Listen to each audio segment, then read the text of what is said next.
They're alternating. You're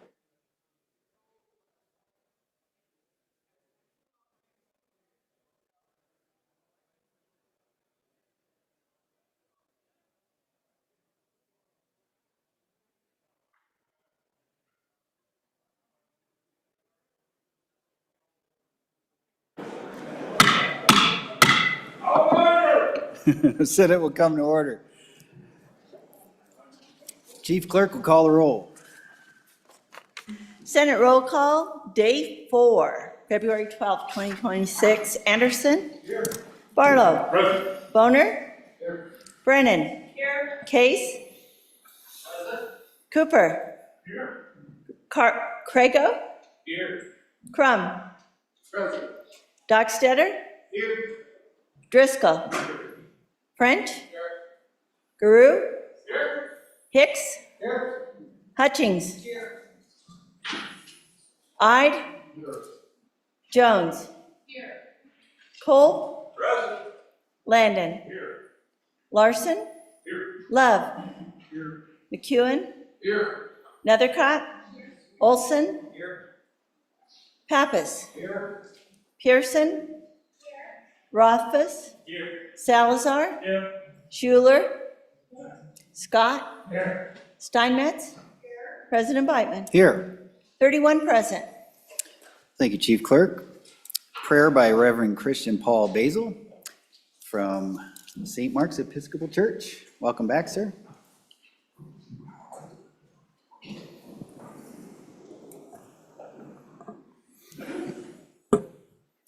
Let us pray. Almighty Father, who calls your people into the service of others, we give you thanks for the work set before us today, for these responsibilities that demand our best efforts. Make our hearts ready to receive again this call to service, and to follow your guidance, and to seek the good of all, to create opportunity where it is lacking, and to encourage what is just and life-giving. We pray for the elected members of this chamber, for all of the support staff whose skill and dedication keep this body functioning day by day, for the committed volunteers who serve with such generosity, and for all who offer their insight, counsel, and experience, so that the work done here may be led with insight and in a spirit of mutual respect. Lord, surround all present here today with your presence. Where there is need, give provision. Where there is doubt, give clarity. And where there is division, give us the courage to seek understanding. Lead us in the way of truth and mercy, keeping us mindful that our decisions touch lives far beyond these walls. And when we make our mistakes, give us the grace to turn again to you. All this we ask in the name of the one who first called us to service, your Son, Jesus Christ. Amen. Amen. Thank you. Senator Crago, will you lead us in the pledge? Allegiance to the flag of the United States of America and to the republic for which it stands, one nation, under God, indivisible, with liberty and justice for all. Right. Reading correction, approval of journal. Will the reading clerk please read the journal committee report? Mr. President, the Journal Committee reports that the Journal of Wednesday, February 11th, 2026 has been read and recommends that it be approved. Senator Crum, Chairman. Are there any objections? There being none, the report is adopted. New business, we have two doctors of the day joining us today, Martha Hageman from Star Valley and Donald Kirk from Star Valley. Welcome to the Senate and thank you for being with us today.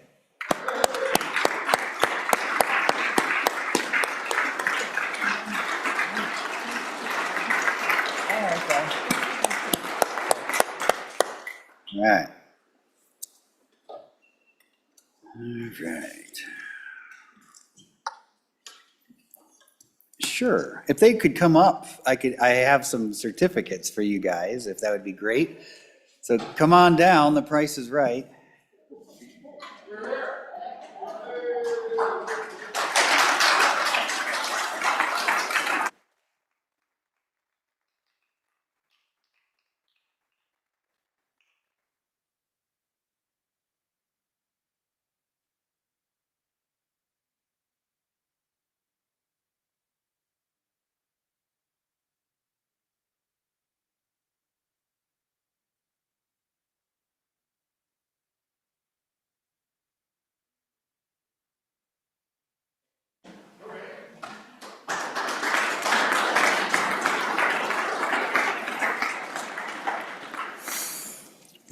back today in baseball history, in 1878, a cool 100 years before I was born, Frederick W. Thayer, captain of the Harvard team, was granted a patent for the first baseball catcher's mask. Quote of the day, success is the sum of small efforts repeated day in and day out. Robert Collier. The dad joke of the day, what does an escalator say when it stops working, Senator Crum? Nothing, it just stares like you're doing to me right now. I'm just kidding. It's like, why does he do this to us? Okay. Announcements. Today is Military Recognition Day. So, fellow senators, we are honored to be joined today by Wyoming's Adjutant General, Major General Greg Porter, as we recognize some of our state's most outstanding soldiers and airmen. We honor the extraordinary service and profound sacrifices of our military members, and we also acknowledge the quiet strength of their families, whose steadfast support is essential to the strength of our military. Please join me in welcoming Major General Porter to offer a few remarks. Major General.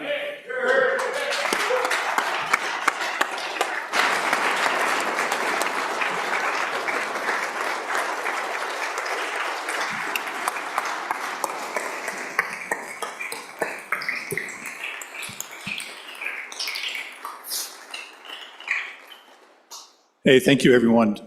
What a privilege to be here this morning. President Biden, thank you for the opportunity today. I know you were incredibly busy with this short budget session with a lot of things going on, and thank you for taking the time for us to, or at least for me, to talk a little bit about the outstanding men and women that serve in your ranks. I want to recognize really quickly our Commander-in-Chief, Governor Mark Gordon, for his leadership and decisiveness during these unprecedented times. I want to thank our Chairman, Stephen Pappas. Senator Pappas chairs our Military Affairs Committee and all the committee members that serve on that. I want to thank you for your diligence and hard work. I know the people of Wyoming and the members that serve in our ranks are very proud of the work that you do, and thank you very much for all that you do and all the members of our committee.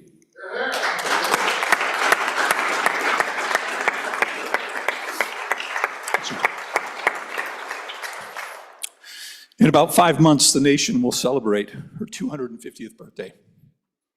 250 is pretty darn good. But the National Guard just celebrated our 389th birthday. The first muster of our nation's militia predated the formation of the Union by about 140 years.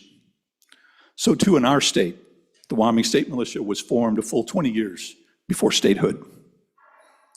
As an American people, we have always seen the need for men and women to step forward, serve, sacrifice, and defend the principles of our nation. I don't suspect our militia forefathers would recognize our National Guard of today. We are no longer the 1 weekend a month, 2 weeks in the summer, break glass in case of global war of decades gone by. We are the sword and the shield. We are the primary combat reserve forces for the Army and the Air Force, and the United States no longer fights without us. Our forces in the state are seasoned by that fight. Our Air Guard Yellowtails are known throughout the world and can be depended on to execute the mission, no matter the condition. Our Army Guard artillerymen deliver devastating, lethal effects to our enemies. And our medevac helicopters go where others fear to tread to save lives and recover our wounded. Virtually every formation in the Wyoming Guard has been battle tested and proven. But our pride lies in that we are the shield for the state. We answer the call when Mother Nature threatens our residents. When our enemies seek to do us harm here in the homeland, we will respond. We support immigration enforcement. We are integral in the fight against illegal drugs that harm our communities.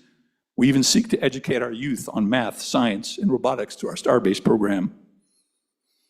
These things that I have described, these are the things we do. They don't tell you who we are. On your desk, you have the latest issue of the Cowboy Guard. Within those pages, you will get a sense of our people, their families, their sacrifice, and their professionalism. People that serve in every one of your communities, people that you represent. I am honored today to introduce you to just a few of them. Let me begin on the air side. Recently, two of our own, Major Nate Kruger, a Cheyenne resident and cardiac nurse, and Master Sergeant Lindsay Gottfelty, an engineer with the Loveland Fire Department, found themselves at the heart of a historical medical evacuation from Antarctica. As members of Wyoming's 187th Aeromedical Evacuation Squadron, they were deployed in support of Operation Deep Freeze, a mission with a long and storied history of supporting scientific research on the frozen continent. A year ago, tomorrow, I understand now, this lifeline was put to the ultimate test. A civilian contractor, a veteran over 20 deep freeze missions, suffered a catastrophic widowmaker heart attack at McMurdo Station. The chances of survival were slim. For more than 35 years, no one has survived a cardiac arrest and subsequent evacuation from Antarctica. But this time was different. Through the heroic efforts of the entire medical team, including our own Major Kruger and Master Sergeant Glotfelty, the impossible was achieved. After nearly 40 minutes of prolonged resuscitation, including CPR and 8 defibs, the patient was stabilized. What followed was a flawless, high-risk, 2,500-mile aeromedical evacuation to Christchurch, New Zealand. This dangerous 7-hour flight across one of the world's most unforgiving terrains was a race against time. Upon arrival, the patient was rushed into surgery, and just 2 days later, he walked out of that hospital. This incredible outcome is a testament to the seamless teamwork of the National Science Foundation and the U.S. military, and really highlights the dedication and professionalism of our Wyoming Air National Guard. Ladies and gentlemen, let me introduce you to Major Nate Kruger, Master Sergeant Lindsay Glotfelty.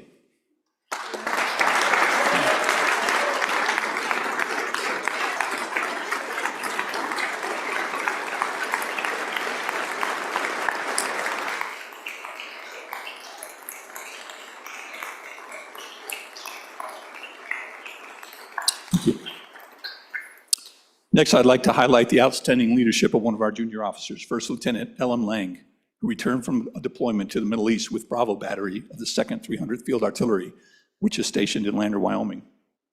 Upon arrival in country, Lieutenant Lang, along with his platoon of 17 fellow guardsmen, were deployed to an outstation in Syria. His platoon, located in one of the most austere and demanding environments across the Middle East, faced consistent indirect fire and drone attacks, and were often left with limited resources. Despite that, he remained ready to respond when a mission came in, leading his team to accomplish multiple lethal fire missions. His steadfast leadership under pressure earned him the distinction of being named Wyoming Army National Guard Company Grade Officer of the Year. Together, the 115th Field Artillery Brigade, stationed here in Cheyenne, and the 2nd 300th, which is headquartered in Casper, they made history. During this deployment, they executed the first ever all Wyoming combat fire mission, from the brigade headquarters of the 115th through the chain of command of 2-300 down to the launcher. Every link of the chain was a Wyoming Army Guard soldier. Not even in Korea was this possible. This historic achievement underscores the incredible professionalism, readiness, and capability of our forces. The soldiers of the 115th and 2nd 300th and leaders like Lieutenant Lang represent the very best of Wyoming, and they have answered the nation's call. Ladies and gentlemen, UW graduate, by the way, First Lieutenant Ellen Lang.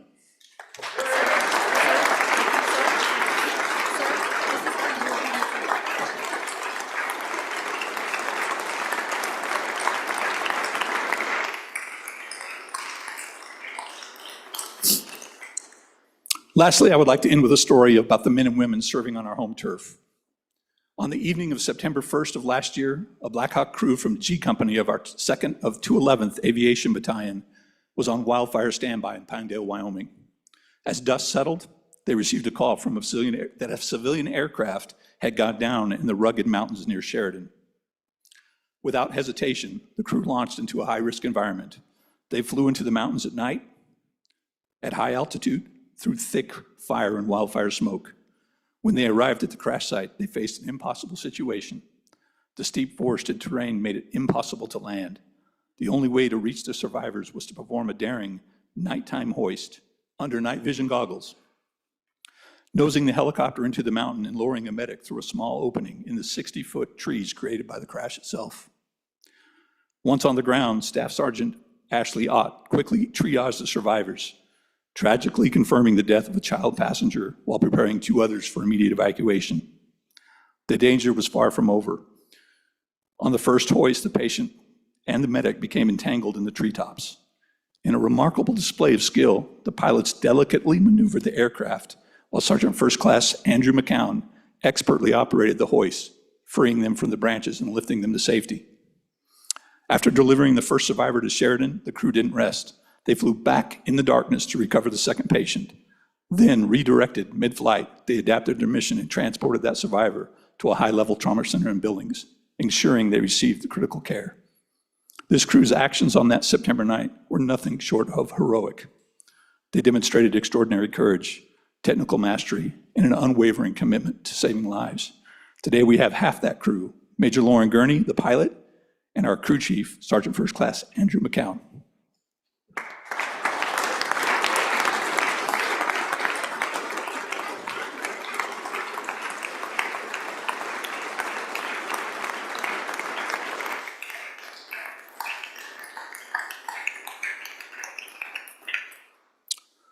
I want to thank everyone here for your continued support of the men and women that serve in our ranks and our forces. We really couldn't do it without you, and we appreciate everything that you do, the hard work that you put yourselves through. We are the sword and the shield, and we'll continue to serve the people in the state of Wyoming and the nation. Thank you for all you do, and we will continue to ride and fly for the brand. Cool.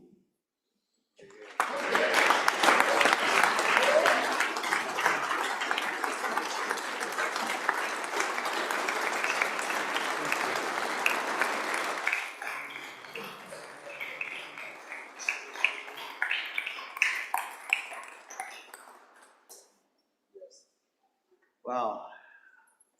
Well, on behalf of the Wyoming Senate and the people of Wyoming, and to all the military members here and to you, we owe you the deepest debt of gratitude from the bottom of our hearts. We support you 100%, and thank God for our Wyoming Guard. Oh, thanks, sir. Thank you. Appreciate it. Thanks for being Thanks. here. Have a good time.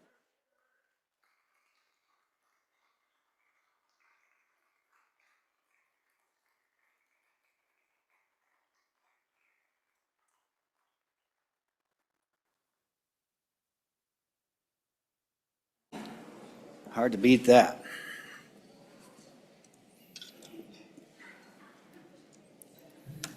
All right, announcements. Tomorrow is the last day for bill introductions.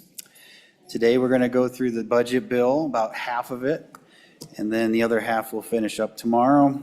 Lunch payments were due to Kelly. I have a few names on my list, but I will refuse to name names until tomorrow. So, Madam Majority Floor Leader. Mr. President, thank you. Just information for the senators. The letter we discussed this morning is currently in its final polished form up at the front desk over there next to the Buck and Bronco statue. If you'd like to take some time and go sign that today, I sure would appreciate it. That will be available for your signature until 1 o'clock today. So get your signature on there before 1. It's at the front of the room. Thank you. Great, thank you, Majority Floor Leader.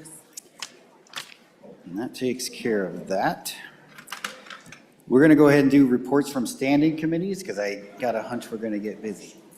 Oh, Senator Schuler, before we go to the standing committees, let's hear what you have to say. Thank you, Mr. President. I'm over in this corner where you used to hang out, so you don't always see it. I understand, yeah. Thank you, Mr. President. If I could have privilege of the floor? The floor is yours. All right. I know that we have some career and technical folks that are coming in. They had to wait until the military folks left. But February is Career and Technical Education Month, and today we're proud to recognize the students and leaders representing Wyoming CTE and CTSOs to the Capitol today. So at this time, if they're here, I think they're probably coming in. I'd like to introduce the students and their leaders that are joining us today with Career and Tech student organizations. We have our FBLA State Advisor, Andrew Borgali, and his state officer team. We have the FCCLA State Advisor, Angela Sweep, and her state officer team.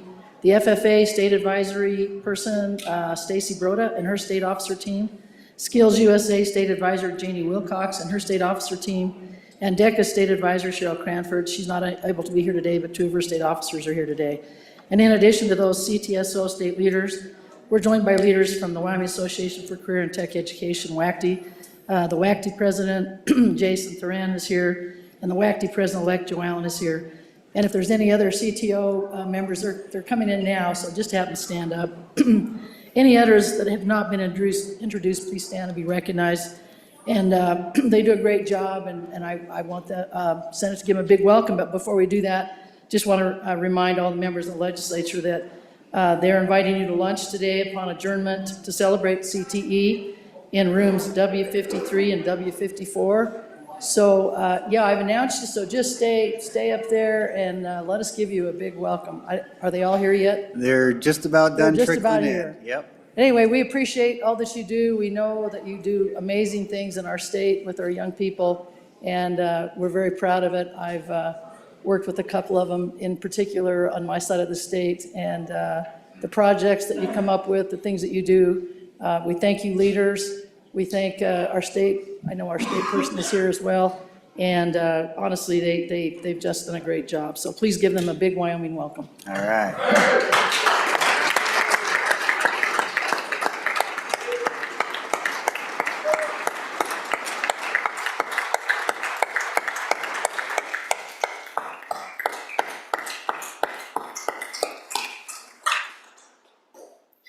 Thank you, Senator Schuler. Welcome to the Senate. Any more privileges? Senator Barlow, Thank you, Mr. President. Privilege of the floor. the floor is yours. Thank you, Mr. President. So members, our representatives from CSG West are here, Edgar Reeves and Will. They're here for their state visit. Edgar's in the back. And as you know, they provide services both to legislators and to our legislative staff. This past year, Wyoming was the host under Chairman Mike Yin. Next year, their convention will be in Salt Lake City, July 7th through the 10th.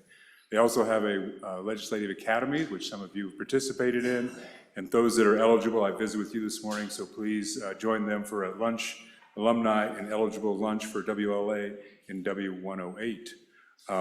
And thank you, Mr. President. I think that we've talked about this program a little bit already on our floor, and hopefully we continue to enjoy the good work that can come from collaborating with other states and having really good support for the work that we do and what our staff does. So if you would welcome Edgar Ruiz and CSG West, and then those who want to participate at lunch, please go downstairs. Thank you, Mr. President. Thank you, Senator Barlow. Edgar, please stand so we can recognize you.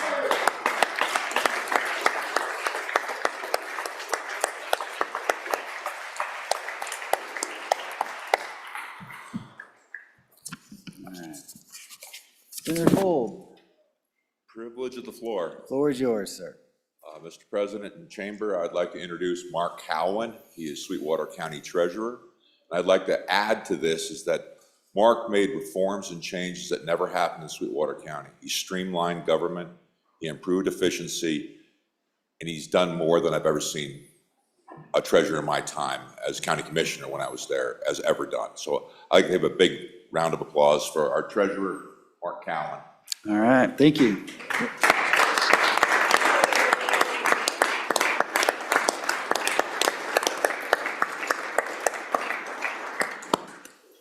Welcome to the Senate. Thank you for coming all the way over from Sweetwater County. Senator Larson, Mr. President, privilege of the floor, the please. floor is yours. Thank you, Mr. President. To the body, I'd like to introduce Mr. Patrick Giles. He is the newly hired, less than 2 months now, our CEO of Wyoming Shooting Complex up in my area. Please welcome Mr. Giles. He's over in this side to the Senate chambers.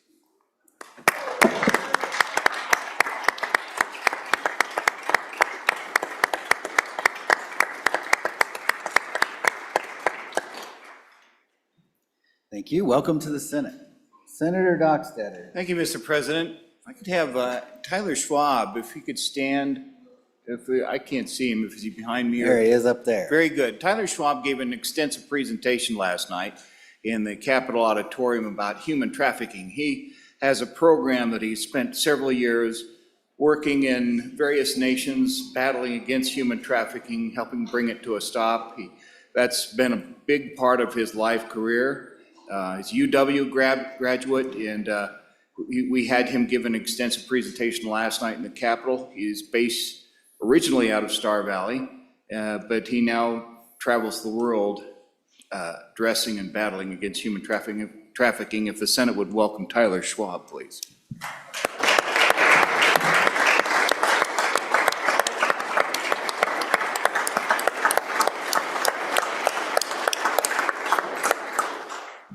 Welcome to the Senate, Mr. Schwab, and thank you for your efforts.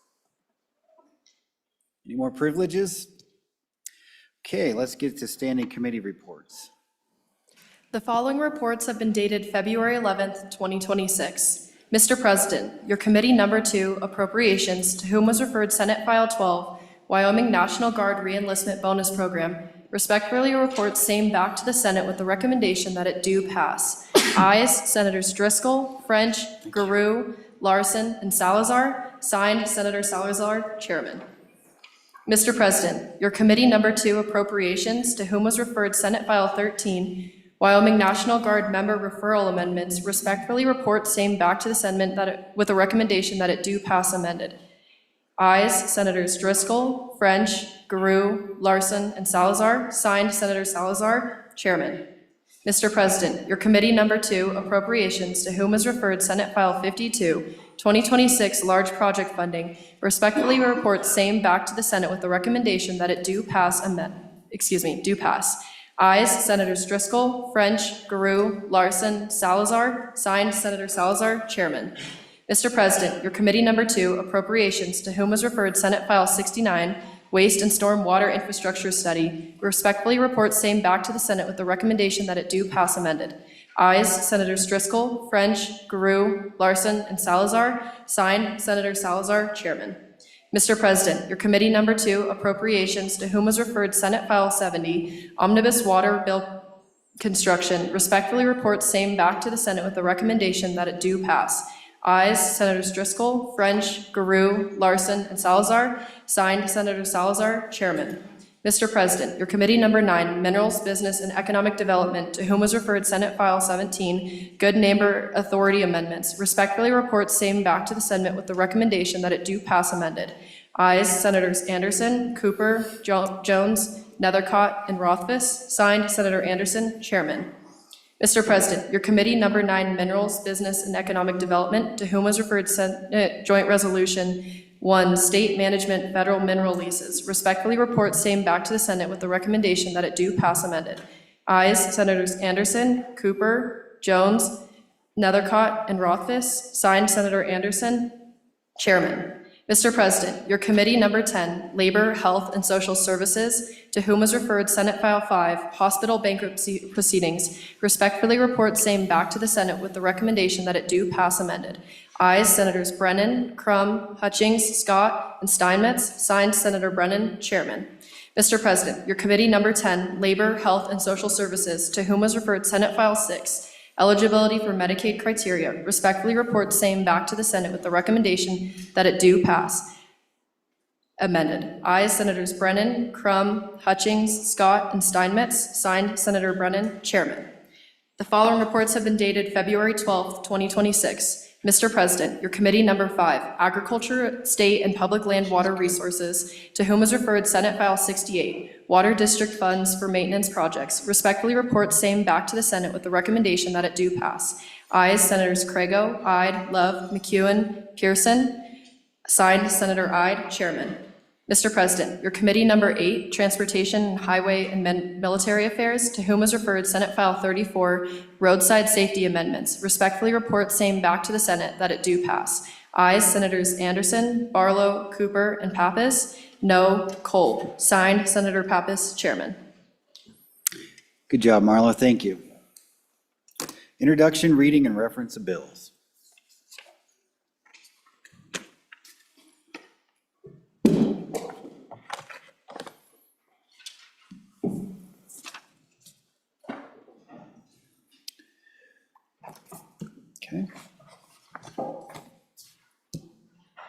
Okay. Senate File 1, first reading of the bill. It's got a little girth to it. Senate File 1, General Government Appropriations, sponsored by Appropriations. Thank you. Pursuant to Joint Rule 14-1B, Senate File 1 is referred directly to Committee of the Whole.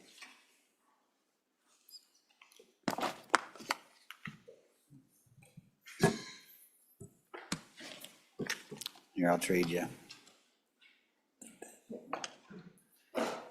Go. Senate File 98, first reading of the bill. Senate File 98, eligibility for veteran property tax exemption amendments. Sponsored, Senator Cooper. Thank you. Senator Cooper. Thank you, Mr. President. What a great time to bring this bill forward immediately after visiting with all these good folks from the Guard today. Most of you remember a couple years ago, we expanded our property tax exemption that hadn't been reviewed. Can you move the bill? I'm sorry. There we go. Mr. President, I move introduction of Senate File 98 and ask for your favorable consideration. A couple years ago, we had addressed this issue of the veterans exemption for property tax. It hadn't been visited for many years, hadn't been updated, and we found some other things after we did that work with it that are needing addressed also. A lot of the veterans that were able to be exempt have moved on, and the newer veterans from the last 20, 25 years are not necessarily exempt. Also, a lot of our Guard members are not exempt. Anybody that was not in combat is not exempt. And this bill takes that into consideration. It brings our veterans all across the state the same benefits that our combat veterans bring. There's a lot more to combat than just being on the front line. There's a lot of people work hard behind the lines also. And that's the purpose of this bill. With that said, I'd ask for your favorable consideration. Thank you. Thank you, Senator. Chief Clerk will call the roll. Introductory vote, Senate File 98. Anderson? Aye. Barlow? Aye. Boner? Aye. Brennan? Aye. Case? No. Cooper? Aye. Prego? Aye. Crum? Aye. Dockstader? Aye. Driscoll? Aye. French? Aye. Guru? Aye. Hicks? Aye. Hutchings? No. Aye. Aye. Jones? Aye. Cole? Aye. Landon? Aye. Larson? Aye. Love? Aye. McEwen? Aye. Nethercott? Aye. Olson? Aye. Pappas? Aye. Pearson? Aye. Rothfuss? No. Salazar? Aye. Schuler? Aye. Scott? Aye. Steinmetz? Aye. President Beitman? Aye. Aye. Closing vote. Closing. Vote closed. Senate File 98, 28 aye, 3 no. Senate File 98, having received a 2/3 majority vote, is referred to Committee Number 3, Revenue. Senate File 99, first reading of the bill. Senate File 99, prescriptive easements for electricity delivery, sponsored by Senator Cooper. Thank you. Back to you, Senator Cooper. Thank you, Mr. President. I move introduction of Senate File 99 and ask for your favorable consideration. Members of the Senate, this bill has been brought to us by your local REA all across the state. Years ago, when we electrified the state, all the rural people, all the ranchers said, "You bet, bring it." We didn't worry about easements. We didn't worry about how we're going to get it there. We just built power lines and turned the lights on to folks. Well, in the last 50 years or so, we've had a lot of people come into the state that weren't privy to that agreement that was out there. And these lines have all aged considerably. They need a lot of work, and we're running into access issues on a lot of them. This bill came forward a year ago. We looked at it pretty hard in committee. It wasn't ready. So we sent it back out to the stakeholders. Those stakeholders are the landowners, the REA, the Farm Bureau, Wyoming Stockbrokers Association, We put them all in one group, they reworked the bill, and they came back to us with what we have today. It's a good bill. It meets the needs of everybody involved. I ask for your favorable consideration. Thank you, Senator. Chief Clerk will please call the roll.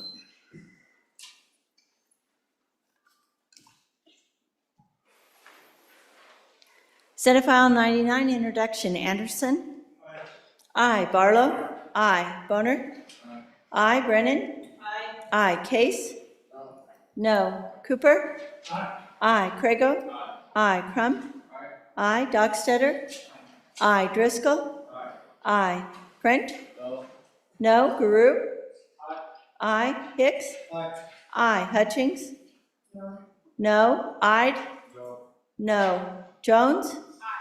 Aye. Cole. No. Landon. Aye. Larson. Aye. Love. Aye. McEwen. No. Nethercott. Aye. Olson. Aye. Pappas. Aye. Pearson. No. Rothfuss. Aye. Salazar. No. Schuler. Aye. Scott. Aye. Steinmetz. Aye. President Beitman. Aye. Aye. Closing vote. Closing. Vote closed. Senate File 99, 23 aye, 8 no. Senate File 99, having received a 2/3 majority vote, is referred to Committee Number 1, Judiciary. Senate File 100, first reading of the bill. Senate File 100, Wyoming Business Council Evaluation and Reform 2, sponsored by Senator Love. Thank you. Senator Love. Mr. President, thank you. I move to introduce Senate File 100, Wyoming Business Council Evaluation and Reform 2. I bring this bill for the Senate to help lead the charge for economic development in Wyoming. This bill will establish a working group to define the Wyoming Business Council role in economic development, establishing a group of community partners with business and industry leaders to drive and facilitate the Wyoming Business Council's role in economic growth in our state. The goal would be to refocus, very clearly define its mission of aiding Wyoming local leaders, chambers of commerce, and economic development groups in recruiting and relocating business and industry to those communities.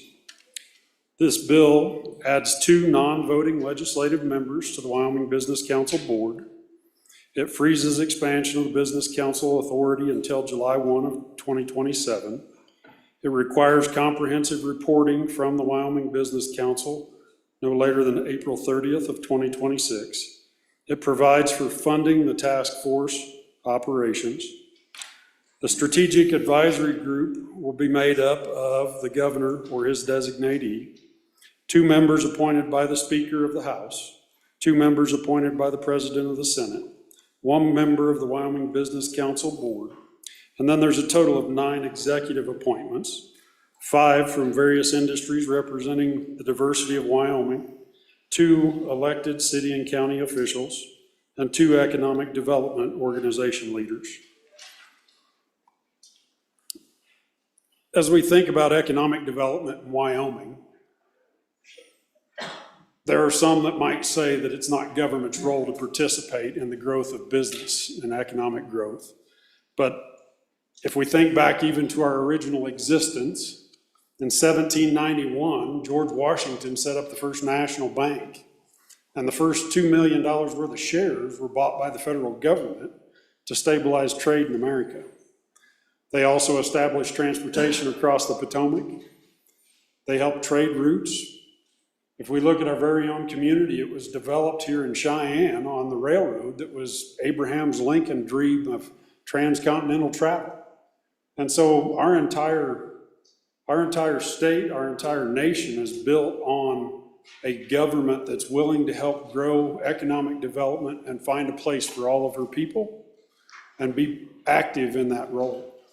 Mr. President, thank you. Thank you, Senator. Chief Clerk will call the roll. Senate File 100, introduction, Anderson. Aye. Barlow? Aye. Boner? Aye. Brennan? Aye. Case? No. Cooper? Aye. Crago? Aye. Crum?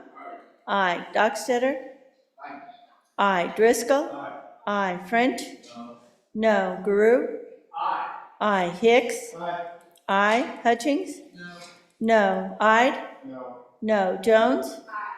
Aye. Cole? Aye. Landon? Aye. Larson? No. Love? Aye. McEwen? No. Nethercott? Aye. Olson? Aye. Pappas? Aye. Pearson? No. Rothfuss? Aye. Salazar? No. Schuler? Aye. Scott? Aye. Steinmetz? No. President Beitman? Aye. Aye. Closing vote? Closing. Vote closed. Senate File 100, 22 aye, 9 no. Senate File 100, having received a 2/3 majority vote, is referred to Committee Number 9, Minerals. Senate File 102, first reading of the bill. Senate File 102, Wyoming Energy Transmission Study, sponsored by Senator Boner. Thank you. Senator Boner.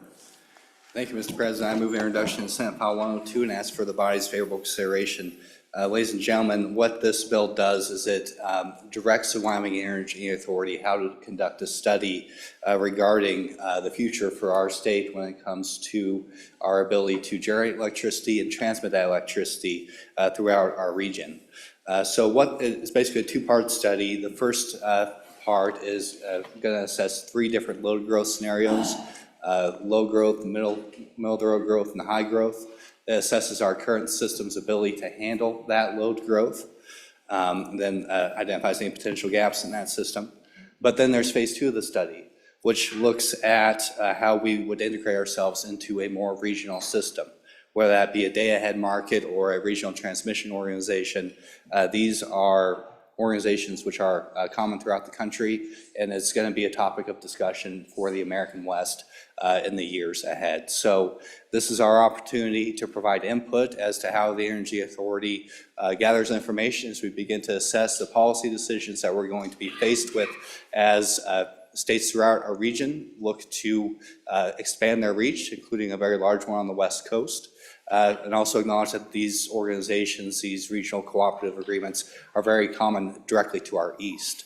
So we might have some very important decisions to make. This is the first step in gathering information to help support that decision. And this bill is an opportunity for us in the legislature to provide direction to the executive branch as to how that works. So I hope that we can get this past introduction and begin to assert our role that we have in policymaking in this very important discussion. Thank you, Senator. Chief Clerk will call the roll. Introductory vote, Senate File 102, Anderson? Aye. Barlow? Aye. Boner? Aye. Brennan? Aye. Case? No. Cooper? Aye. Crago? Aye. Crum? Aye. Dockstetter? Aye. Driscoll? Aye. French? No. Guru? Aye. Hicks? Aye. Hutchings? Aye. Ide? Aye. Jones? Aye. Cole? Aye. Landon? Aye. Larson? Aye. Love? Aye. McEwen? Aye. Nethercott? Aye. Olson? Aye. Pappas? Aye. Pearson? Aye. Rothfuss? Aye. Salazar? Aye. Schuler? Aye. Scott? Aye. Steinmetz? Aye. President Beitman? Aye. Aye. Closing vote. Closing. Vote closed. Senate File 102, 29 aye, 2 no. Senate File 102, having received a 2/3 majority vote, is referred to Committee Number 7, Corporations. Senate File 103, first reading of the bill. Senate File 103, Courts, Retired Judges, Constitutional Cases, and Injunctions, sponsored by Senator Boner. Thank you. Back to you, Senator Boner. Thank you, Mr. President. I move introduction of Senate File 103 and ask for the body's favorable consideration. Fellow senators, we've heard a lot of talk about judicial reform. I submit that this is a very modest, targeted form of that discussion. This bill only makes modifications in how the district courts deal with constitutional cases. So a case that somebody brings that challenges the constitutionality of a statute does two things. It establishes a 3-judge panel when those challenges occur. It also requires that either the Attorney General or a district attorney request a 3-judge panel. So it's very limited in that regard. It also stipulates that no retired judges can hear constitutional cases. Now, the reasons for this are fairly straightforward. These constitutional challenges are inherently important. They get at the separation of powers that we're struggling with, and constantly struggle with. There's a healthy tension, I think we heard on Monday, between our legislative, executive, and judicial branches. This heightens the bar by making sure that when there's a constitutional challenge and at the request of members of the executive branch, that 3 judges are going to be hearing these cases instead of only 1. This is meant to deter forum shopping. It heightens, I hope, would heighten the quality of the analysis of these constitutional challenges and sets up our Supreme Court for success later on when inevitably I'm sure those challenges are appealed to the highest level. As far as retired judges goes, it's important that the one accountability measure that we have for judges, which is retention, is in effect when it comes to constitutional cases. We've heard a lot. I don't think anybody disputes that there's a healthy tension here between the judicial branch, the legislative branch, and the executive branch. The one idea that even, whether you believe it or not, whether it's a strong accountability measure or not, that we have for the judicial branch is the retention election. That should always be in effect when they're dealing with constitutional cases. So that's what this bill does. It heightens the bar, as it were, on these constitutional cases, only these constitutional cases. It's very limited. It keeps the rest of the system intact.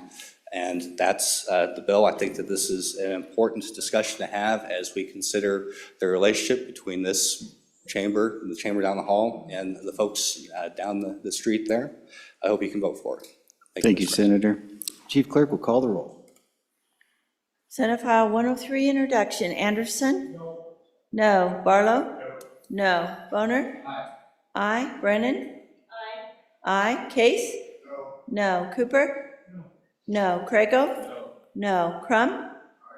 Aye. Dockstetter? Aye. Driscoll? Aye. French?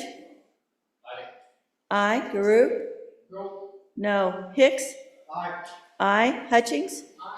Aye. Ide? Aye. Jones? Aye. Cole? Aye. Landon? No. Larson? Aye. Love? Aye. McEwen? Aye. Nethercott? No. Olson? No. Pappas? No. Pearson? Aye. Rothfuss? No. Salazar? Aye. Schuler? No. Scott? Aye. Steinmetz? Aye. President Beitman? Aye. Aye. Driscoll, aye to no. Closing vote. Closing. Vote closed. Senate File 103, 18 aye, 13 no. Senate File 103, having failed to receive a 2/3 vote, Senate File 103 has failed introduction. Senate File 104, first reading of the bill. Senate File 104, Higher Education Research Funding, sponsored by Senator Scott. Thank you. Senator Scott. Mr. President, I move introduction of Senate File 104 and ask for the body's support. Mr. President, what this bill does is deal with a long-term problem that our university is facing. It's in the research funding area. It was triggered by an article in a reputable national news publication this summer, pointing out the article was that the future of research funding was going to have to be local for our universities because the federal government was having to cut back and was cutting back on their traditional funding for research. And frankly, you can see that is coming. They're running such a terrible deficit back there. They're having to cut back, and research is a classic place where that's done. The article is recommending a state income tax deduction, which we can't do to induce local funding, but we have had great success, Mr. President, in raising private funds with a matching system, and that's what this bill authorizes. It does have a significant appropriation to do the first matching in there. Our bill drafting process is slow enough, so that was put in quite early, and I'm sure our Appropriations Committee will know how to adjust that appropriately, depending on what's actually available, Mr. President. But in either case, we need to authorize it for the future, because this is a potential long-term solution for the university. It has a couple of other provisions in the bill. One is to try to change the percentage when there is an invention that the professor doing the inventing gets and the university gets. The current system is not working well. We're losing money on it. So, and it gives the university quite a bit of flexibility in how to negotiate those, Mr. President. That's important. And it also allows for some special funding for paying the graduate assistants who actually do a lot of the grunt work of the research a little more to try to improve the quality that way. So it has those two features as well. It is just a start on what is going to be a long-term problem, Mr. President, but I urge the Senate. We have our one university. It is improving steadily, Mr. President. We need to support it in all its aspects, and this is a cost-effective way to deal with the problem that the research funding is going to get into because the federal government can't afford to do what it has been doing. So, Mr. President, I urge adoption of the introduction. Right on 3 minutes. You're good. Done it a time or two. Chief Clerk will call the roll. Senate File 104, introduction. Anderson? No. Barlow? Aye. Boner? Aye. Aye. Brennan? Aye. Case? No. Cooper? No. Craigo? Aye. Crum? Aye. Dockstetter? Aye. Driscoll? Aye. French? No. Guru? Aye. Hicks? Aye. Hutchings? Aye. Ide? No. Jones? Aye. Cole? Aye. Landon? Aye. Larson? Aye. Love? Aye. McEwen? No. Nethercott? Nethercott? Aye. Olson? Aye. Pappas? Aye. Pearson? Aye. Rothfuss? Aye. Salazar? Aye. Schuler? Aye. Scott? Aye. Steinmetz? No. President Beitman? Aye. Aye. Closing vote? Larson? Aye to no. Closing. Vote closed.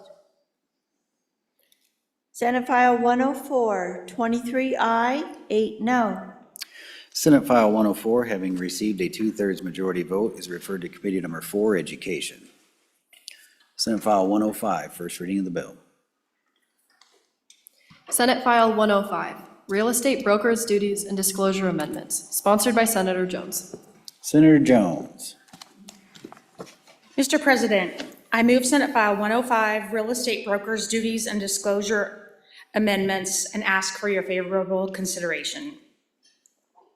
This bill is in direct correlation with discussions between a National Association of People Who Sell Real Estate and the federal department that dispenses justice. This bill's purpose is to protect and defend the rights of consumers to tour and examine real estate properties without pressure to sign an agreement or a contract. It's also to protect and defend the rights of consumers to obtain a market estimate on real property. It's to ensure that customer status and as articulated in Wyoming law remains protected and preserved, as is the intent of the law.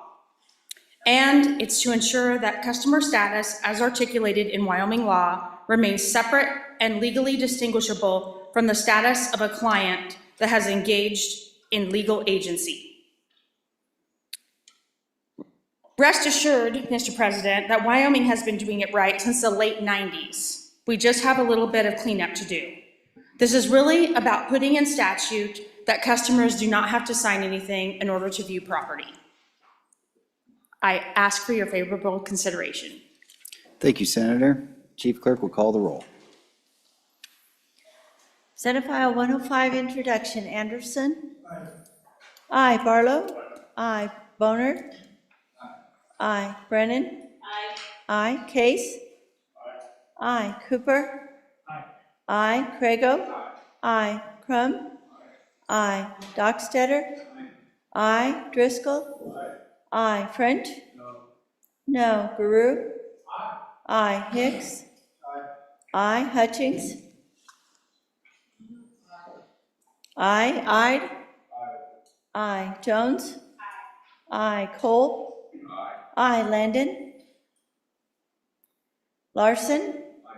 Aye. Love. Aye. McEwen. Aye. Nethercott. Aye. Olson. Aye. Pappas. Aye. Pearson. Aye. Rothfuss. Aye. Landon. Aye. Salazar. Aye. Schuler. Aye. Scott. Aye. Steinmetz. Aye. President Beitman. Aye. Aye. Closing vote. Closing. Vote closed. Senate File 105, 30 aye, 1 no. Senate File 105, having received a 2/3 majority vote, is referred to Committee Number 1, Judiciary. Mr. Vice President?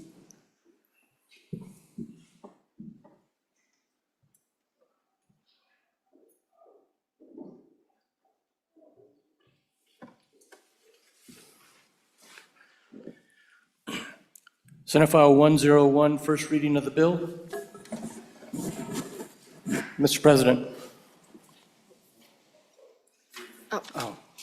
Senate File 101, Second Amendment Protection Act, Amendments 3. Sponsored by Senator Beitman. President Beitman? Mr. President, Senator Beitman.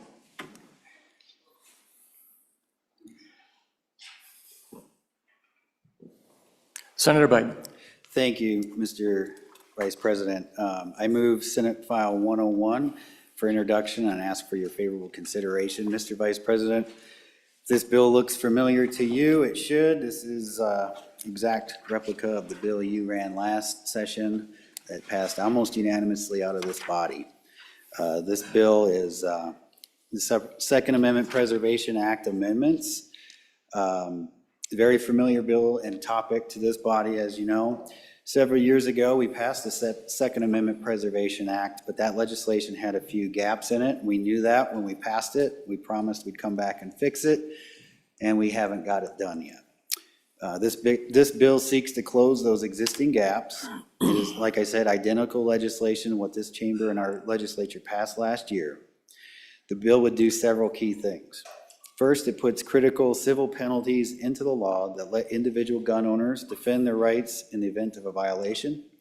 Second, it clarifies that the federal government and its agencies are not allowed to use Wyoming law enforcement officers to enforce federal gun control laws, executive orders, or international treaties. Third, it clarifies that no funds originating with the state of Wyoming may be used to aid in enforcement of federal gun control laws. Fourth, it clarifies that law enforcement may not join a federal task force for the purpose of circumventing our Second Amendment Preservation Act and then resume their regular employment soon thereafter. Here's what the Second Amendment, this is what this bill will not do. It does not stop Wyoming from receiving federal assistance to enforce the laws of our state. It does not stop Wyoming law enforcement from seizing firearms or ammunition or related items to a criminal investigation into an alleged violation of Wyoming law. And it does not allow felons or other prohibited persons from possessing firearms. So senators, passing this has been a long time coming. Let's finish the job and let's get this done before another anti-Second Amendment administration takes over in Washington, D.C. I ask for your aye vote. Chief Clerk will call the roll. Introductory vote, Senate File 101. Anderson? Aye. Barlow? Aye. Boner? Aye. Brennan? Aye. Case? No. Cooper? Aye. Aye. Crago? Aye. Crum? Aye. Dockstader? Aye. Driscoll? Aye. French? Aye. Guru? Aye. Hicks? No. Hutchings? Aye. Ide? Aye. Jones? Aye. Cole? Aye. Landon? Aye. Larson? Aye. Love? Aye. McEwen? Aye. Nethercott? Aye. Olson? Aye. Pappas? Aye. Pearson? Aye. Rothfuss? Aye. Salazar? Aye. Aye. Schuler?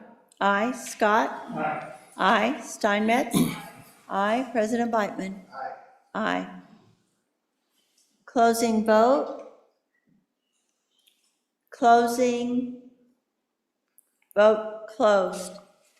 Senate File 101, 29 aye, 2 no.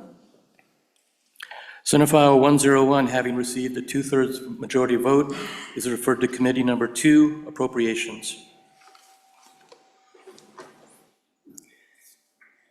Senate File 106, first reading of the bill.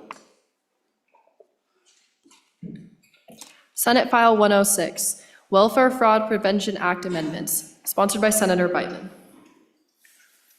Senator Beitman. Thank you, Mr. Vice President. I move Senate File 106 for introduction and ask for your favorable consideration. Members of the body, this bill helps ensure that Wyoming is compliant with new federal law that was part of H.R. 1, also known as the One Big Beautiful Bill Act, and brings this to our state. This bill strengthens accountability in Wyoming's public assistance programs, codifies best practices, and ensures benefits go to those who are truly eligible. At its core, this legislation does 3 things. Number 1, verifies eligibility. Number 2, bans illegal immigrants from receiving welfare benefits. And 3, improves transparency. This is a pretty common sense bill. We already have a great Welfare Fraud Prevention Act. These amendments to that act only strengthen our act and make it much better. If you are dead or don't live in Wyoming, you should not receive welfare benefits. Common sense. This bill requires regular cross-checks of income, employment, death records, incarceration status, and residency. It uses existing federal and multi-state databases to prevent duplicate enrollment. It ensures lottery winnings and undisclosed income are identified, requires monthly address checks and review of out-of-state benefit use. It ensures deceased individuals are promptly removed from voter rolls and improper payments are recovered. It shortens recertification periods for higher-risk SNAP households, limits retroactive Medicaid eligibility to 2 months, and requires legislative approval before any waiver of SNAP work requirements. As it goes on, we clarify citizenship and legal status requirements. If you are not an American or in this country legally, you should not be on Wyoming welfare. This bill codifies that only U.S. citizens and federally qualified aliens are eligible for SNAP, Medicaid, or POWER. Requires verification through the SAVE system, which is the federal database, through Homeland Security, or documentary proof. It goes on, but you get the point, Mr. Vice President. This is a great bill. It's a common sense bill, and I hope to have the body's support and let it go through the process. Thank you. Chief Clerk will call the roll. Introduction vote, Senate File 106. Anderson?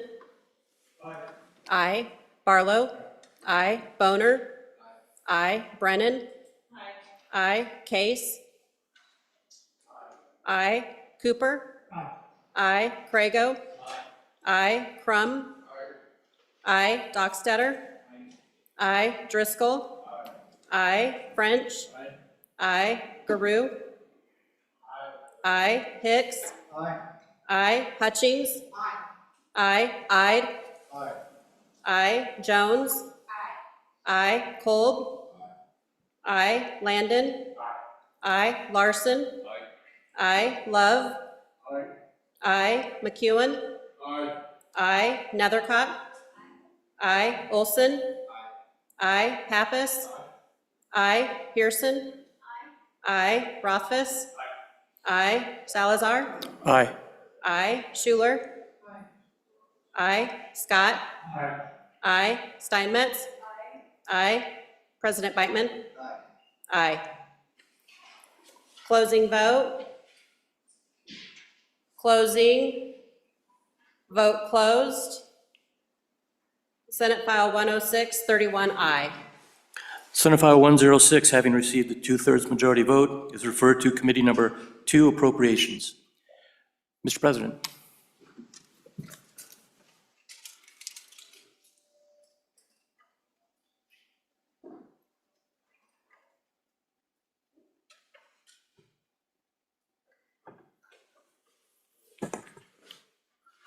Okay, goes that.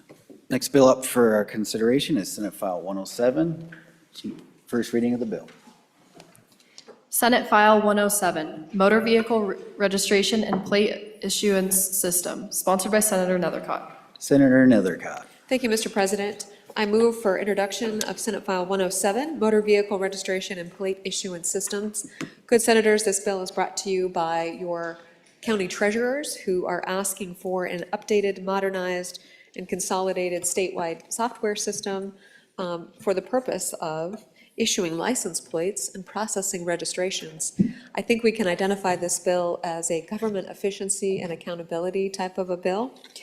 The state, through YDOT, would administer it. The counties would provide the input and the resources for it. They currently are under an antiquated system now. The state is currently working on modernizing it. They're committed to doing that.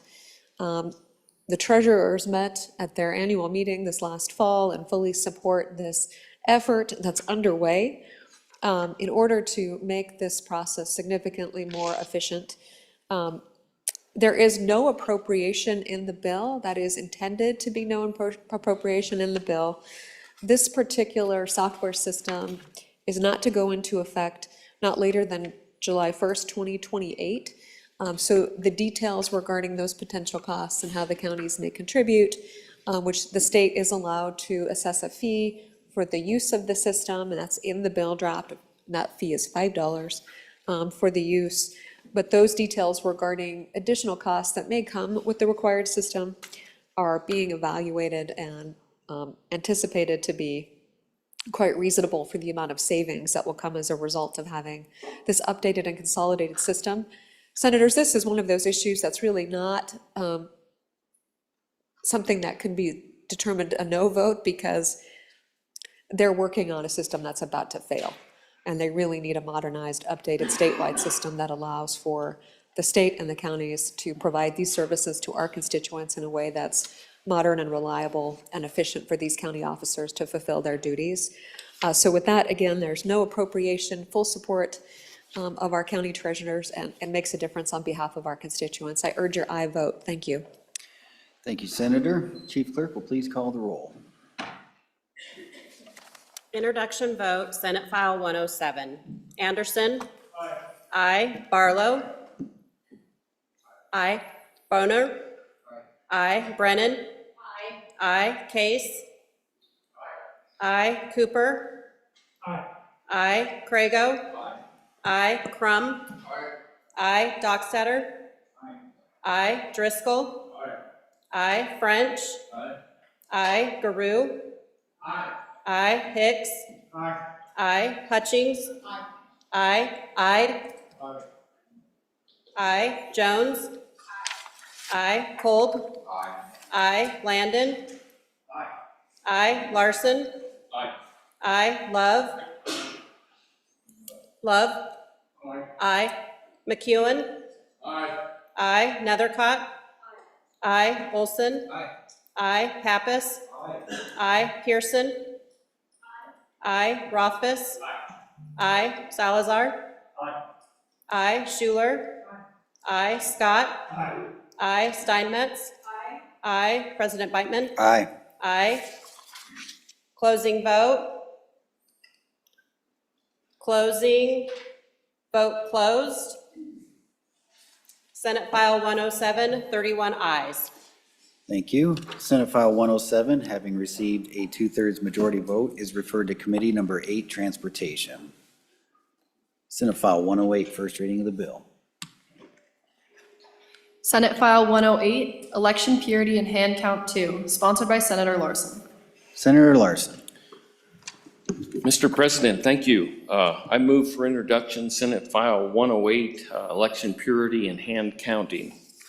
I've been working with my county commissioners for 4 years to try to convince them that they have the power already to choose hand counting in our county, and I have not convinced them of that. But we currently have in statute 2210-102 selection by county commissioners. I'm going to read it to you. It says the Board of County Commissioners may, and I emphasize may, adopt for use in any precinct in the county a type of voting machine meeting the standards specified in a statute there, 2210-101.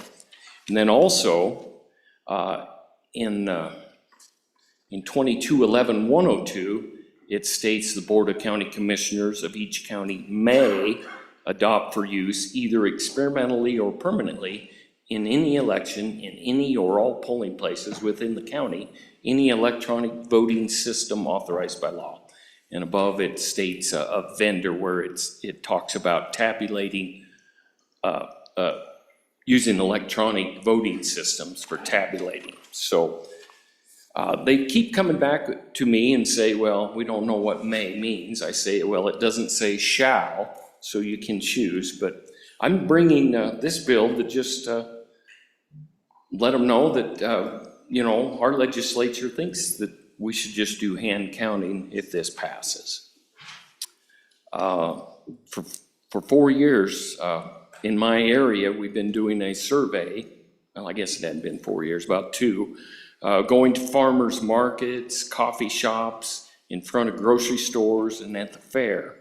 And we got 800 surveys that were filled out. And the questions were asked: would you prefer to have your election ballot hand counted by extensively trained officials rather than machine counted? And 87% have said they want hand counting. And then we asked, would you be willing to become a trained election official to count ballots? And it was almost 20% said they would. So the clerks can't say that we can't find people to count the ballots.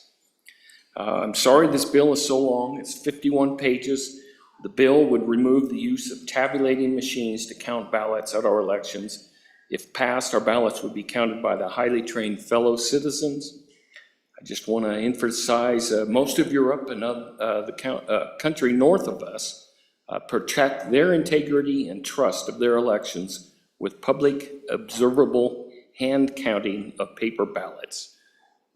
Our state should be the first one to do that. Let's do it.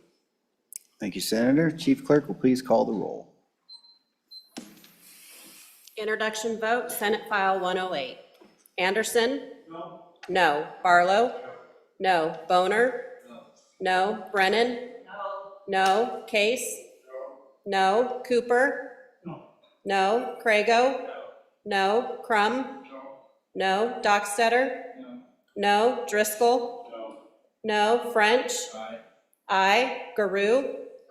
No. Hicks? No. Hutchings?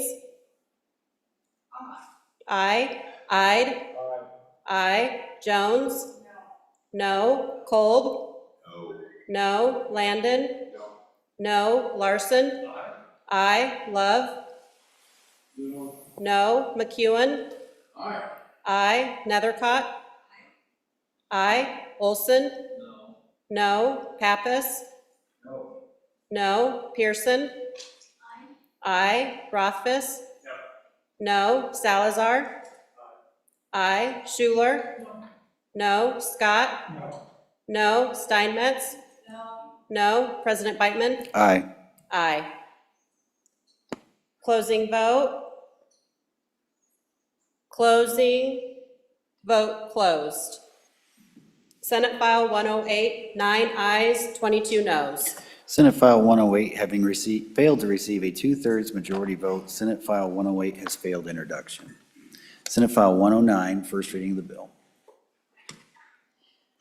Senate File 109, Cowboy State Agricultural Trust Fund, sponsored by Senator Boner.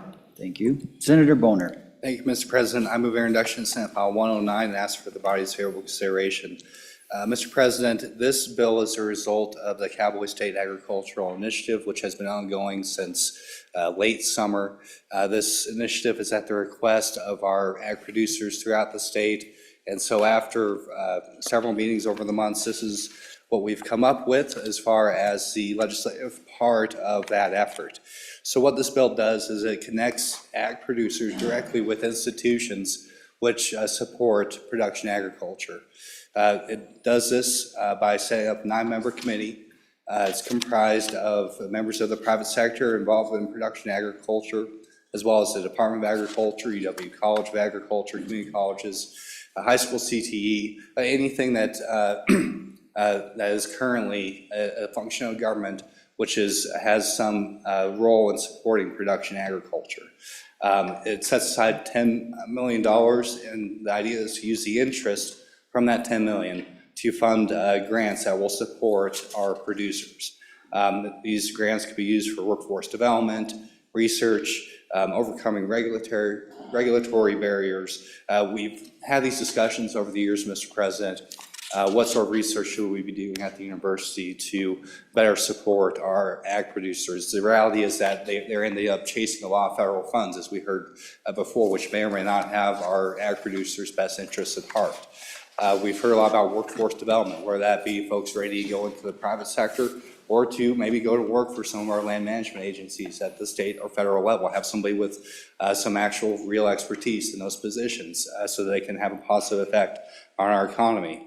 Overcoming regulatory barriers. We've done some work in the recent past in helping folks start up meat processing facilities. Of course, there's a massive regulatory burden associated with getting past the federal requirements to get those things going. So these are all things that we've been working on before. This formalizes it by directly connecting the folks in the private sector with those government agencies that are supporting them. I think this is a positive reform for our state institutions in a meaningful way that we can help support our third largest industry. I hope you can vote yes. Thank you, Senator. Chief Clerk, please call the roll. Introduction vote, Senate File 109. Anderson? Aye. Barlow? Aye. Boner? Aye. Brennan? Aye. Case? No. Cooper? Aye. Crago? Aye. Crum? Aye. Dockstetter? Aye. Driscoll? Aye. French? Aye. Garou? Aye. Hicks? Aye. Hutchings? Aye. Ide? No. Jones? Aye. Kolb? No. Landon? Aye. Larson? No. Love? Aye. McEwen? No. Nethercott? Aye. Olson? Aye. Pappas? Aye. Pearson? Aye. Rothfuss? Aye. Salazar? Aye. Schuler? Aye. Scott? Aye. Steinmetz? No. President Beitman? Aye. Aye. Closing vote. Closing. Vote closed. Senate File 109, 25 ayes, 6 noes. Senate File 109, having received a 2/3 majority vote, is referred to Committee Number 4, Education. Senate File 110, first reading of the bill. Senate File 110, Residential Property Tax Revisions, sponsored by Senator Hicks. Thank you. Senator Hicks. Mr. President, I move for introduction of Senate File 110. It would ask for your favorable consideration. I'd also ask you have a handout on your table to help articulate and visualize what the bill does.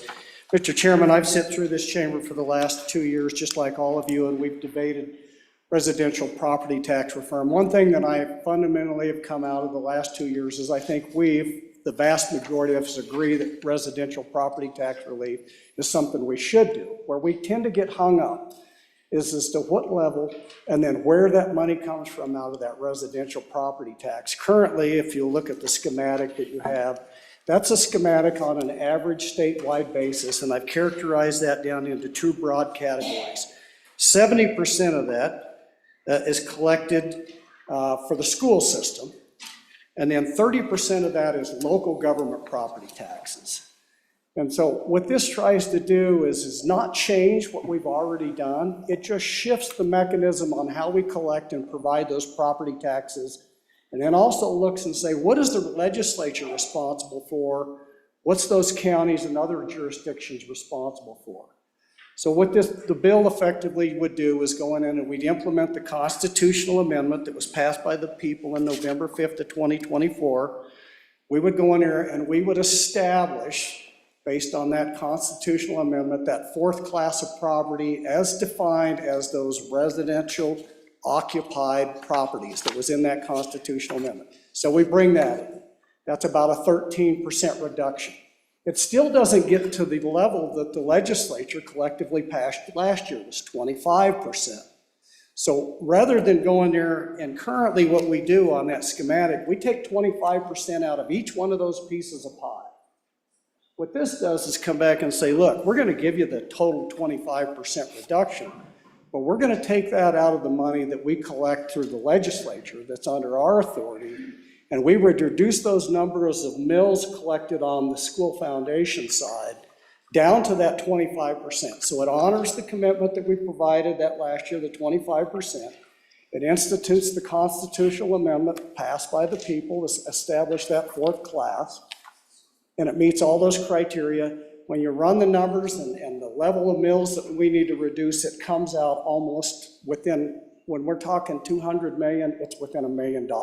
So it's almost identical to the level of property tax on a statewide average basis, but it's our money. And keep in mind, we are responsible under the Constitution to fund education.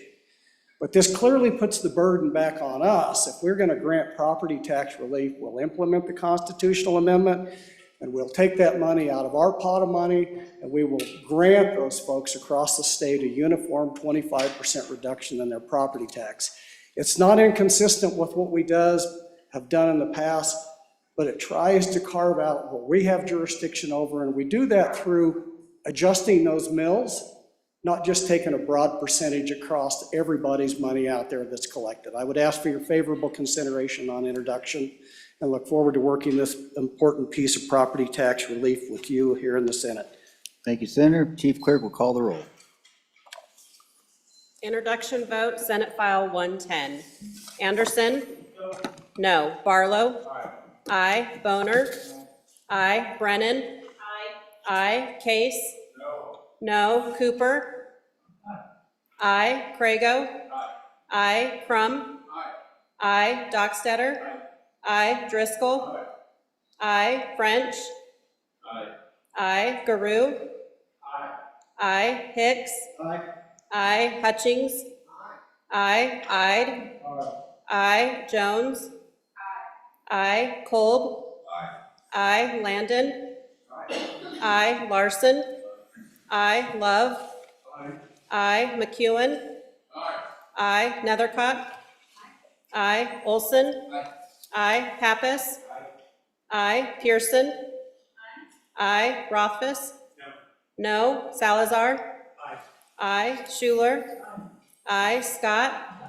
I. Steinmetz. I. President Beitman. Aye. Aye. Closing vote. Closing. Vote closed. Senate File 110, 28 ayes, 3 noes. Senate File 110, having received a 2/3 majority vote, is referred to Committee Number 3, Revenue. Madam Majority Floor Leader, it's about 11:30, I believe. Keep going. Keep going. We're going to truck along. Senate File 111, first reading of the bill. Senate File 111, Select Committee on Gaming, sponsored by Senator Kolb. Senator Cole. Mr. President, I move Senate File 111 and ask for your favorable consideration from the body. And I'd like to explain, I guess, why I moved this bill forward for introduction. I think anybody that's been here first has heard about the gaming and all the bills that have come before us and have basically, not because of good effort, have not worked. This proposed Select Committee on Gaming would be comprised of three people from the Senate, 3 people from the House. The goal would be is to come up with legislation that would protect and represent the state of Wyoming's best interest. I think we probably have heard a lot about how it's grown and just what are we doing with this? Because it's expanded so quickly over the years, frankly, it's exploded. There's many facets to gaming in the state of Wyoming. I will pose this situation. We have a multi-billion-dollar industry that, frankly, we have multiple sets of rules for. And I think the meager amount that's proposed to fund this, $34,000 initially, according to what they have for data, as opposed to the billions of dollars that we're trying to get a handle on. I think it's gotten so big so fast. I wouldn't have seen this when I was a county commissioner, back when parimutuel horse racing came into the state, and it's turned into a feed system for purses, which is the HHR machines. There's just so many facets to it. I believe this subject needs a home, and this is the proposed home to deal with gaming. I would ask for your favorable consideration for this to try to do what we haven't been able to do very successfully in the past. This is a really, I think, a straightforward path that we can implement and get results and get input for all the people that live in the state of Wyoming. Thank you, Mr. President. Thank you. Chief Clerk, call the roll, please. Introduction vote, Senate File 111. Anderson. Aye. Barlow. Aye. Boner. Aye. Brennan. Case. Aye. Cooper. Aye.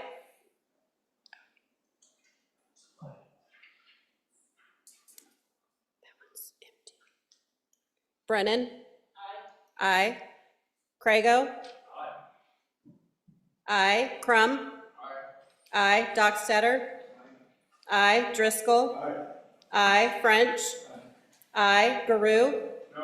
No. Hicks. Aye. Hutchings. No. Ide. No. Jones. Aye. Kolb. Aye. Landon. Aye. Larson. Aye. Love. Aye. McEwen. Aye. Nethercott. Aye. Olson. Aye. Pappas. Aye. Pearson. Aye. Rothfuss. Aye. Salazar. Aye. Schuler. Aye. Scott. Aye. Steinmetz. Aye. President Beitman. Aye. Aye. Closing vote. Closing, vote closed. Senate File 111, 28 ayes, 3 noes. Senate File 111, having received a 2/3 majority vote, is referred to Committee Number 1, Judiciary. I'll give you this one, Marlo. Senate File 112, first reading of the bill. Senate File 112, Elimination of License Plate Replacement Cycle, sponsored by Senator Kolb. Senator Kolb. Thank you, Mr. President. I move Senate File 112 and ask for your favorable consideration. What this bill does is attempt to save money in the state of Wyoming. It lets folks keep their plates if they so wish, and stop this endless cycle of getting new license plates issued in the state. It will allow people, if you want to update your plates, you can, but it's a way of cost savings for the state. I think a lot of things we see, we changed, license plate regulations that basically you can just run a rear plate most of the time. It allows for actually a replacement plate to be given because of the way the plates would be issued under this bill draft or bill. And it's really about that simple. It's about efficiency, saving money, which I think we all know we need to do something to make government run more efficiently, because I think the people want a more efficient government. And I think to that end, this bill does that. And I would ask for your favorable consideration. Thank you, Mr. President. Thank you, Senator. Chief Clerk, please call the roll. Introduction vote, Senate File 112. Anderson? Aye. Aye. Barlow? Aye. Boner? Aye. Brennan? Aye. Case? Aye. Cooper? No. Crago? Aye. Crum? Aye. Dockstader? Aye. Driscoll? Aye. French? Aye. Garou? Aye. Hicks? Aye. Hutchings? Aye. Ide? Aye. Jones? Aye. Kolb? Aye. Landon? Aye. Larson? Aye. Love? Aye. McEwen? Aye. Nethercott? Aye. Olson? Aye. Pappas? Aye. Pearson? Aye. Rothfuss? Aye. Salazar? Aye. Schuler? Aye. Scott? Aye. Steinmetz? Aye. President Beitman? Aye. Aye. Closing vote. Closing. Vote closed. Senate File 112, 30 ayes, 1 no. Senate File 112, having received a 2/3 majority vote, is assigned to Committee Number 8, Transportation. Senate File 113, first reading of the bill. Senate File 113, 2026 General Election Hand Count Comparison, sponsored by Senator Crago. Senator Crago.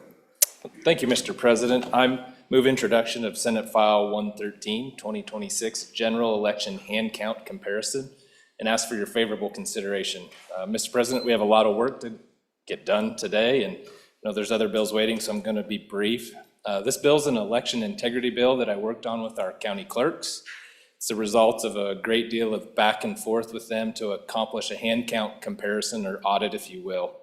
The bill is somewhat different than a lot of the others you've seen and that we voted on, because it's crafted in a way that the clerks can actually implement and do so in a timely manner, so that if we find problems, we can address them within the statutory timelines. As you can see in the bill, the hand count comparison will not review all races. Rather, it will allow the Secretary of State to pick 2 races to review, 1 federal and 1 statewide. It will also review all legislative races this upcoming year. In the end, Mr. President, the bill it's a test run. It only applies to the 2026 primary and general elections. And if we find problems with the machine counts, that we can then address those next year, and we can look for a more permanent solution and work on the clerks with that. As this bill moves forward, Mr. President, we can dig into the specifics, and I look forward to that. Thank you, Mr. President. I ask for your favorable consideration. Thank you, Senator. Chief Clerk, please call the roll. Introduction vote, Senate File 113. Anderson? Aye. Barlow?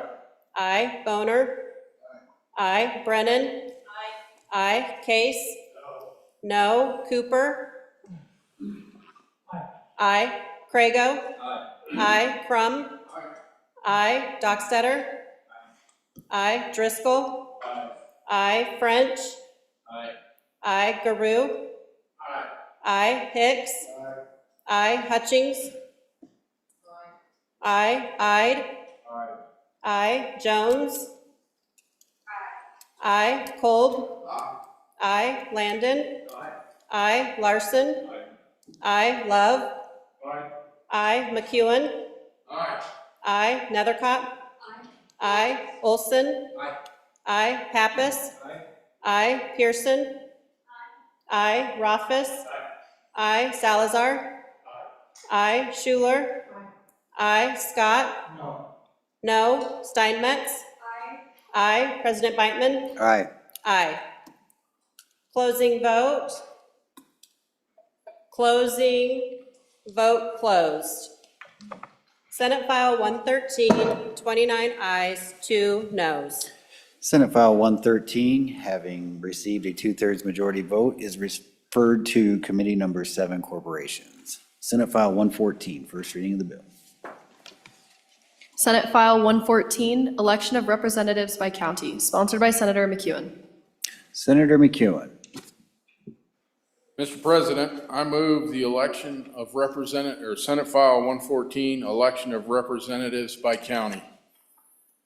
What this bill does, first, it's going to restore county-based representation in the House, reassert the state's constitutional authority over its own legislative structure by restoring county-based districts in the House. The principle, the county constitution, or Wyoming Constitution, establishes counties as the foundational political units of state government.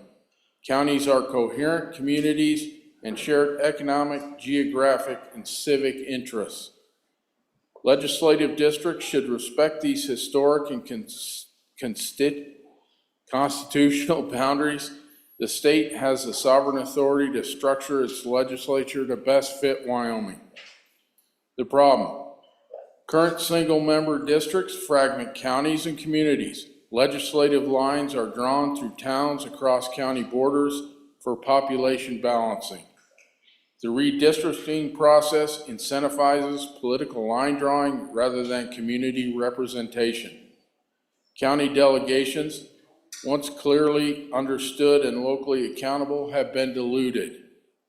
What this bill does, reestablishes county-based multi-member districts for the House as were used in Wyoming prior to the 1990s, allows larger counties to stand alone, groups smaller neighboring counties when necessary to meet federal population standards, defends state rights, restores the legislature to a structure more consistent with the Wyoming Constitution, protects rural representation, stops smaller rural communities from being split and lumped together when they are dominated by larger population centers.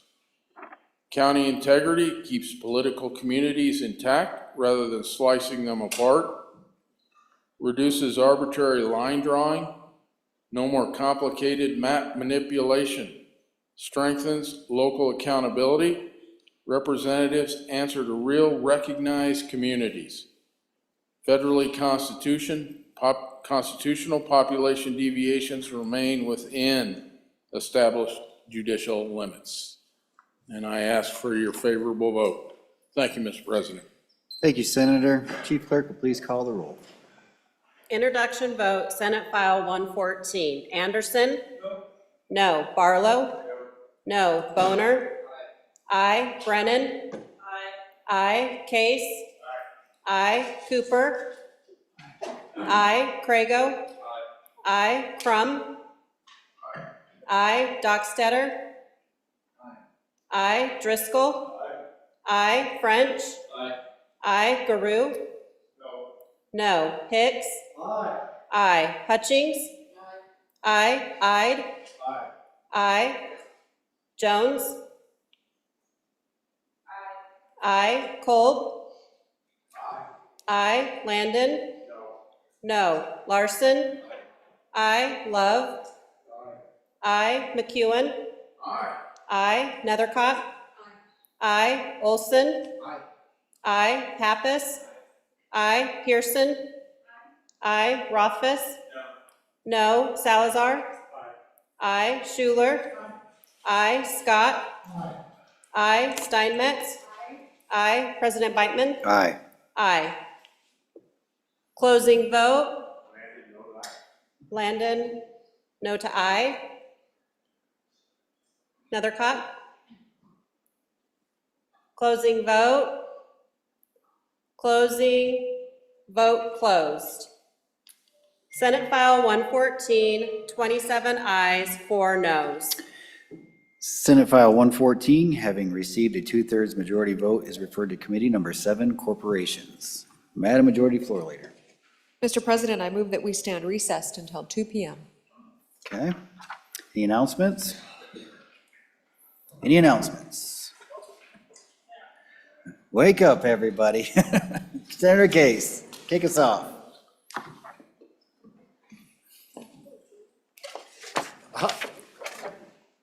Found it. All right.